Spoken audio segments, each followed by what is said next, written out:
03 Jan, day 314 since Ukraine war. The Ukrainians are making an increased effort to reduce the number of Russians present as much as possible.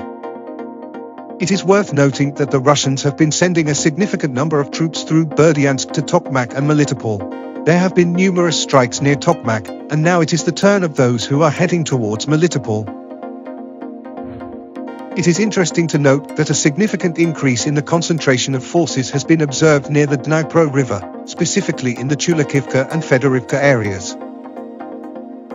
Chulakivka is a noteworthy settlement in this region because it serves as an important hub of connection and is located far enough from the nearest Ukrainian position. Although regular short-range artillery is not able to reach this target, the Ukrainian Air Force still has the means to attack this Russian base.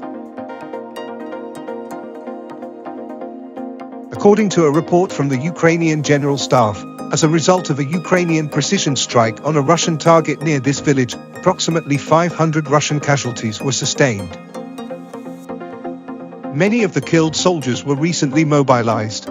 They completed their training in Russian camps and were subsequently deployed to the front. However, due to the bureaucratic nature of the Russian army, organizational issues are frequently mishandled. As a result, the Russians were forced to deal with bottlenecks and had to cram a whole tactical battalion group into one building due to a lack of preparedness in their plan for dispersing forces. This successful wave of precision strikes is only the beginning, according to Ukrainian officials. As Russian troops continue to move, the Ukrainians only need to follow their movements and then attack the packed building at their final destination. Based on the scandals in Russian media about the frequent breaches of operational security measures by soldiers, it should not be difficult for the Ukrainians to track and identify areas of force concentration. Today, the Ukrainian Air Force carried out 13 strikes.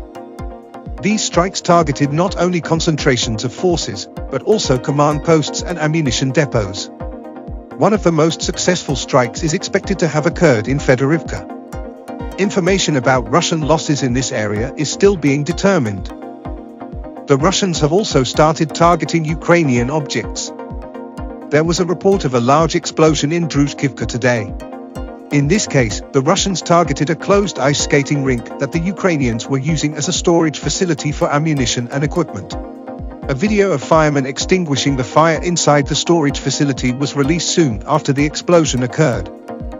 Based on the video, it appears that the storage facility was not intended for housing people, which is not surprising as Ukrainian soldiers are typically stationed in small houses to keep group sizes small.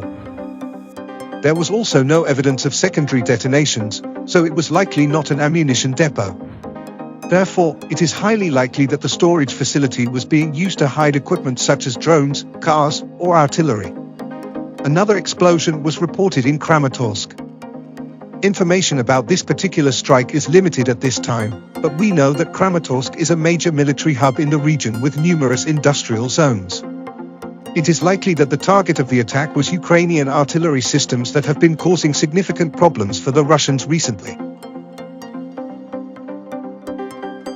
However, it appears that the most important artillery systems, HIMARS, are constantly on the move currently. It seems that the Ukrainians are raiding Russian bases and ammunition depots along the front line and have been successful in doing so thus far. Over the past 3 or 4 days, the Ukrainians have caused approximately 2,000 irrecoverable combat losses to the Russians.